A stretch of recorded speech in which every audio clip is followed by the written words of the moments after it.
Hello dears, മഴ തോരും മുമ്പേ പുത്തൻ പ്രൊമോ വിശേഷങ്ങളിലേക്ക് എല്ലാ കുട്ടികാർക്കും സ്വാഗതം. അങ്ങനെ നമ്മുടെ പുതിയ പ്രൊമോയിൽ നമ്മുടെ അലീന രോഹിത്തിനെ വിളിച്ചിട്ട് ഇങ്ങനെ ഭീഷണിപ്പെടുത്തുന്നുണ്ട് കേട്ടോ. അപ്പൊ നമ്മുടെ രോഹിത്തിന്റെ അടുത്ത് ഫോൺ എടുക്കുമ്പോൾ തന്നെ പറയുന്നുണ്ട്, നീ എങ്ങാനും ഇപ്പോൾ കട്ട് ചെയ്താൽ, ഞാൻ സംസാരിക്കുന്നതിൽ മുഴുവനും കേൾക്കാതെ നീ ഇത് കട്ട് ചെയ്താൽ നിന്റെ അച്ഛനും ഞാനും കൂടെ നിന്റെ മുറിയിലേക്ക് വരും എന്ന് പറയുന്നുണ്ട്. അപ്പൊ രോഹിത് ഇങ്ങനെ ആദ്യം നമ്മുടെ അലീനയെ ധിക്കരിക്കുന്നുണ്ടെങ്കിലും പിന്നീട് കേട്ട് നിൽക്കുന്നൊക്കെ ഉണ്ട് കേട്ടോ.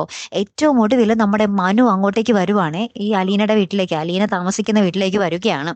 അപ്പൊ നമ്മുടെ വൈജയന്തി അപ്പൊ നമ്മുടെ മനുവിന്റെ അടുത്ത് പറയുന്നുണ്ട്, ഞാൻ അവൾ ഇവിടെ നിന്ന് ഇറക്കി വിട്ടാലോ എന്നിങ്ങനെ ചോദിക്കുന്നുണ്ട്. അപ്പൊ മനു പറയുന്നുണ്ട്, എന്നാ ആന്റി ഇറക്കി വിടുന്ന സമയം എന്നോടൊന്ന് പറയണേ, എനിക്ക് കാറായിട്ട് വരാനാ എന്ന് പറയുന്നുണ്ട്. ലാസ്റ്റ് നമ്മുടെ രോഹിത് ഇങ്ങനെ ഇറങ്ങി പോകുമ്പോൾ നമ്മുടെ മനു വട്ടം നിന്നിട്ട് രോഹിത്തിന്റെ അടുത്ത് പറയുന്നുണ്ട്, എനിക്ക് നിന്നൊന്ന് കാണണം വിശുദ്ധായിട്ട്, എപ്പോഴായിരിക്കും സൗകര്യം, നീ പറഞ്ഞോ എന്ന് പറയുന്നുണ്ട്. അപ്പൊ രോഹിത് പറയുന്നുണ്ട്, എനിക്ക് നിന്നെ കാണേണ്ട കാര്യമൊന്നുമില്ല എന്ന് പറഞ്ഞ് തർക്കുത്തരം പറഞ്ഞിട്ട് പോകുന്നുണ്ട്. അപ്പൊ മനു ഇങ്ങനെ നമ്മുടെ രോഹിത്തിന്റെ കട്ടക്കലിപ്പിൽ ഇങ്ങനെ നോക്കി നിൽക്കുന്നുണ്ട്. അപ്പൊ ബാലചന്ദ്രൻ ഇതൊക്കെ കാണുന്നുണ്ട്. ബാലചന്ദ്രന് പിന്നെ കാര്യങ്ങളൊക്കെ അറിയാലോ, അതുകൊണ്ടൊന്നും പ്രതികരിക്കുന്നില്ല അല്ലെ.